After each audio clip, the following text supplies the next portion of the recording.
Hello dear students, good morning.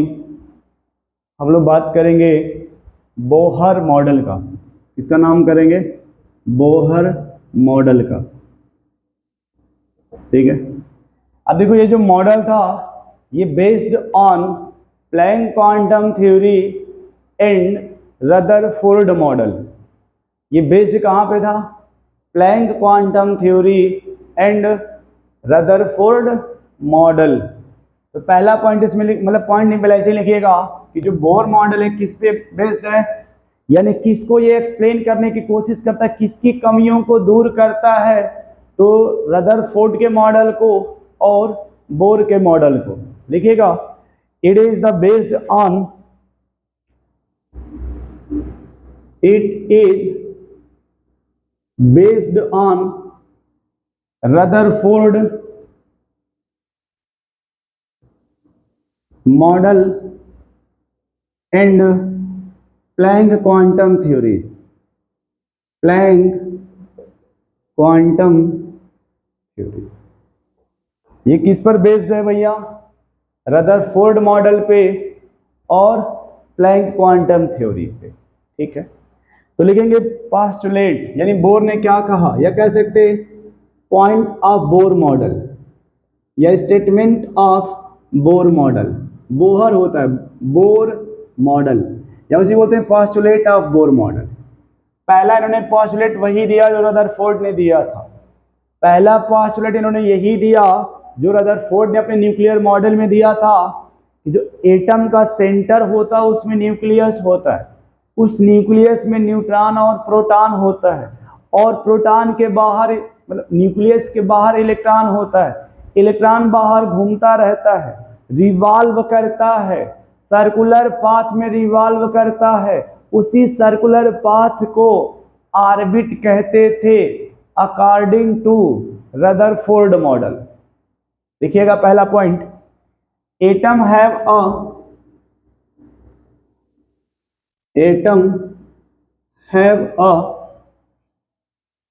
nuclear atom have a nucleus where all the proton and neutron all the proton and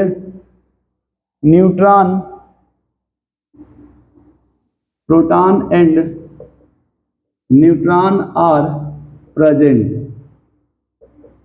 and electron revolve around the nucleus, revolve around the nucleus, electron revolve around the nucleus in circular path। और जो circular path था उसी कहा गया था orbit. Rutherford ने क्या कहा था? ऑर्बिट कहा था। ठीक है। तो इसी समय मैक्सवेल जी आए थे, उन्होंने कहा कि जब इलेक्ट्रॉन रिवॉल्व करता है या कोई भी पार्टिकल जब एक्सेलरेट करता है एनर्जी इमिट्स करता है, और जब एनर्जी इमिट्स करता है वो एक समय तो ऐसा आएगा जब आके न्यूक्लियस पे टकरा जाएगा या उसी न्यूक्लियस पे गिर जाएगा।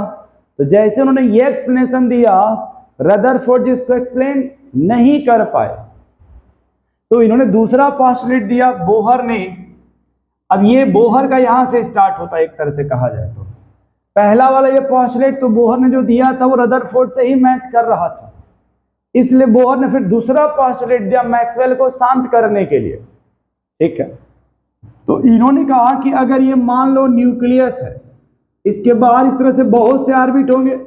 इन्होंने कहा यहां पे मान लो इनफाइनाइट ऑर्बिट है। ऑर्बिट कितने हैं? इनफाइनाइट। तो जो इलेक्ट्रॉन होगा वो उसी में रिवॉल्व करेगा जिसका एंगुलर मोमेंटम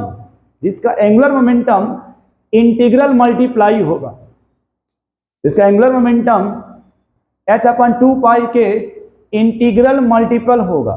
इन्होंने देखिए क्या कहा, देखिएगा, out of infinite circular orbit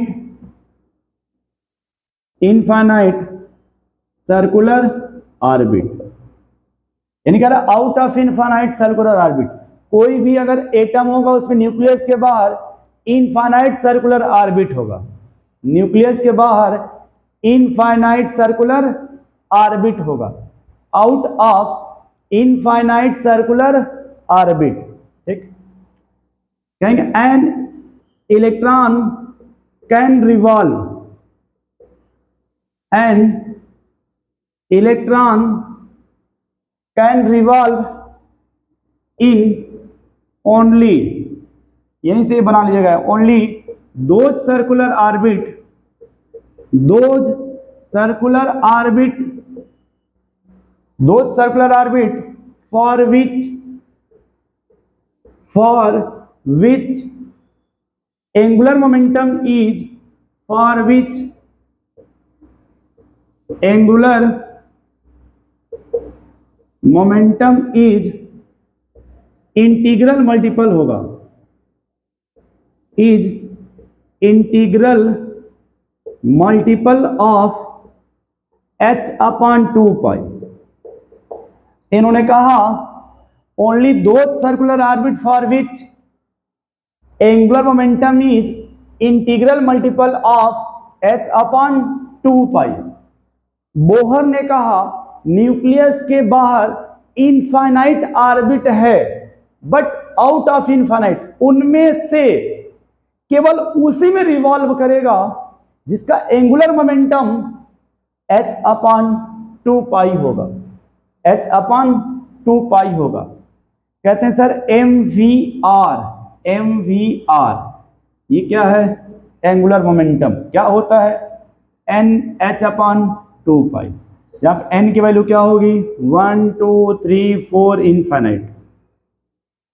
इसी को बोलते हैं इंटीग्रल। इंटीग्रल का मतलब होता है कि जो यहाँ मल्टीप्लाई होगा ना, मल्टीप्लाई ऑफ h/2π, वो 1 से 2 से 3 से 4 से मल्टीप्लाई होगा, किसी भी फ्रैक्शनल वैल्यू से मल्टीप्लाई नहीं होगा। ये जो भी मल्टीप्लाई होगा वो किसी इंटीग्रल नंबर से मल्टीप्लाई होता है, किसी भी डेसिमल फ्रैक्शन इस टाइप के नंबर से नहीं होता। ये किसने दिया था, बोहर ने। इसी में पॉइंट उन्होंने और कहा था, इसी में लिखिएगा, this is called as, this is called as Bohr quantizations, Bohr quantization of angular momentum, Bohr quantization of angular momentum. Bohr quantization का मतलब है कि आप ये 1 2 3 4 डिवाइड कर सकते हैं, लेकिन फ्रैक्शन में डिवाइड नहीं होगा। क्वांटाइजेशन का मतलब जो n की वैल्यू होगी वो इंटीग्रल नंबर होगा, जो n का वैल्यू इंटीग्रल नंबर होगा। इंटीग्रल का मतलब 1 2 3 4 होगा। क्वांटाइजेशन का मतलब फ्रैक्शन, जो n की वैल्यू कभी फ्रैक्शनल वैल्यू नहीं होगी। जो मल्टीप्लाई हो रहा है ये इंटीग्रल से होगा, किसी नंबर से मल्टीप्लाई होगा, किसी फ्रैक्शन से नहीं। नेक्स्ट वन लिखिएगा, these orbit are called as, जिस ऑर्बिट में रिवॉल्व होगा उसका अब नाम बोहर ने बदल दिया। These orbit are called as stationary orbit. वहां बोलते थे ऑर्बिट, इन्होंने कहा स्टेशनरी ऑर्बिट। इन्होंने क्या कहा, स्टेशनरी ऑर्बिट। वह ऑर्बिट जिसकी एनर्जी फिक्स होती है उसको बोलते हैं स्टेशनरी ऑर्बिट। थोड़ा नोट करो भैया इसको, स्टेशनरी ऑर्बिट। कहने का सेंस है कि अगर मान लो इलेक्ट्रॉन पहले सेल में रिवॉल्व, फर्स्ट ऑर्बिट में रिवॉल्व हो रहा है तो फर्स्ट में ही रिवॉल्व होगा, वो सेकेंड या थर्ड में नहीं जाएगा। उसी बोलते हैं स्टेशनरी ऑर्बिट। ये किसने बात कही, बोहर ने, जबकि रदरफोर्ड ने ऐसा कुछ नहीं बोला था। बोहर ने कहा कि जो ऑर्बिट ये बोल रहा है ना, ये ऑर्बिट, वो अब बोलेंगे स्टेशनरी ऑर्बिट, यानी उसकी एनर्जी क्या होगी, फिक्स्ड होगी, यानी जो भी इलेक्ट्रॉन होगा उस एनर्जी को चेंज नहीं करेगा, वो दूसरे ऑर्बिट में नहीं जाता। नोट करो भैया इसको।